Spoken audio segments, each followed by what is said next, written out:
Грузины, чеченцы, узбеки, таджики. Мы с вами земляки. Я когда-то срочную службу служил в советской армии пулеметчиком на территории Польской Народной Республики.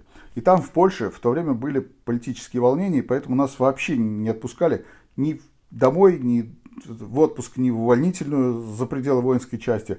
Да и не было ничего за пределами воинской части. С забором нашей воинской части была соседняя воинская часть. И все эти воинские части располагались в лесу. То есть и некуда было идти за пределы воинской части. И телефонов мобильных не было, и письма шли месяц от нас домой, и еще месяц из дома к нам. И служили мы так в полной изоляции 2 года. А служили со мной пацаны из всех практически республик тогдашнего еще СССР. И особенно много было ребят из Средней Азии и Кавказа. Конечно, всякое бывало. Конечно, периодически дрались между собой. Но теперь вспоминаю и осознаю, что конфликтов на национальной почве у нас не случалось никогда. То есть драки были, но ненависти между нами не было. Помню, мой друг грузин Гела Шрашидзе, тот самый, к которому я в этом году ездил в Тбилиси, я раньше написал об этом. У него рост 165 сантиметров, весил он тогда 56 килограмм. И как-то на стрельбище ему показалось, что чеченец Руслан Джабраилов якобы что-то на русском, что-то сказал, не то, что Гела не понял, что ему показалось, что что-то оскорбительное. И он бросился с кулаками на Руслана. А чеченец Руслан такой... высокий, спортивный, на 2 головы выше Гелы. И подрались жестко, но молча, ни одного оскорбления. А потом оба отплевались кровью, залезли вместе с остальными в один кузов Урала и поехали обедать за одним столом. И дальше служили рядом, как ни в чем не бывало. А спустя лет так 30 я Гелу спрашиваю: а ты помнишь, как ты на Руслана Джабраилова не по делу набросился?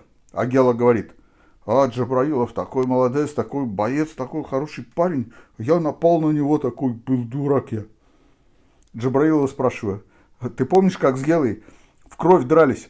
А он отвечает: а Гела, помню, конечно, такой грузин, такой невысокий, такой отчаянный, такой гордый, такой боец настоящий, молодец. Я, конечно, помню наших узбеков и таджиков. Эти ребята из дальних аулов и кишлаков плохо говорили по-русски, коверкали, и даже простые слова, и еще сильный акцент. В общем, над ними все подсмеивались и передразнивали. Но мы тогда все были из одной страны, из СССР. И мы там в Польше все чувствовали себя в чужой нам стране. Поэтому мы все, кто из Союза, славянских народов или с Кавказа, неважно, мы воспринимали друг друга как земляки. И когда обращались к любым незнакомым солдатам из других подразделений, таджикам, армянам, молдаванам, неважно к кому, к любому, и обращались друг к другу так: земляк или Зема, земляк, дай закурить, Зема, дай огня. Несколько лет назад, когда у меня в Москве заболела девушка, домработница, я вышел во двор и увидел сидящих неподалеку несколько молодых мужчин азиатской внешности в оранжевых жилетах коммунальных служб. Подошел и попросил: парни, а может у кого-то, жена или сестра прямо сейчас может ко мне подойти и убраться у меня в квартире?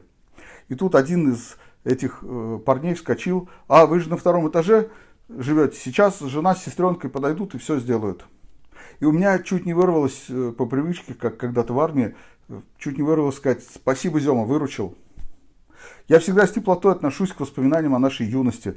И я до армии учился в Москве и жил в общежитии. И там были все представители из Средней Азии, всех народов Кавказа. И у меня была девушка азербайджанка, и я выучил песню на азербайджанском. И у меня был друг Назим Дададжанов, таджик. И он научил меня материться на таджикском. Он погиб, а я храню подаренную им мне когда-то таджикскую тюбетейку. Я с армией дружу с чеченцем Русланом Кочелиговым. Он был отчаянным, даже с офицером мог сцепиться. А теперь он мне, убежденному атеисту, пытается рассказывать про Аллаха, ходит в мечеть и говорит, что мы тогда глупые были, потому что зачем дрались, нужно жить мирно и добро делать. Вот так говорит Руслан.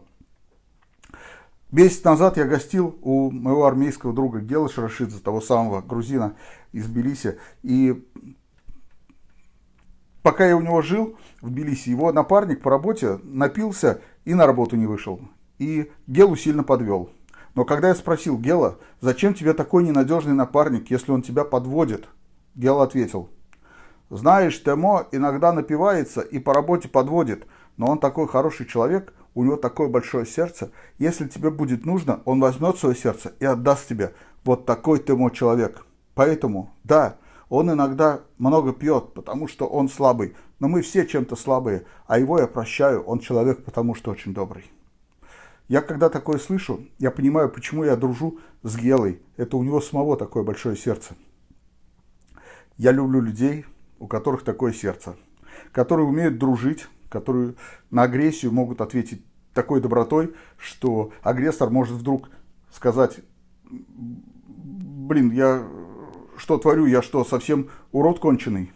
Если даже он на самом деле урод конченый, он вдруг, может быть, поймет, как надо жить, и вдруг скажет, как чеченец Руслан Кочелигов: не надо драться, надо мирно жить и добро делать. Ответьте в комментариях.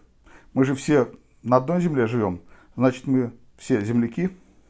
Подпишитесь и ответьте мне и себе на этот вопрос.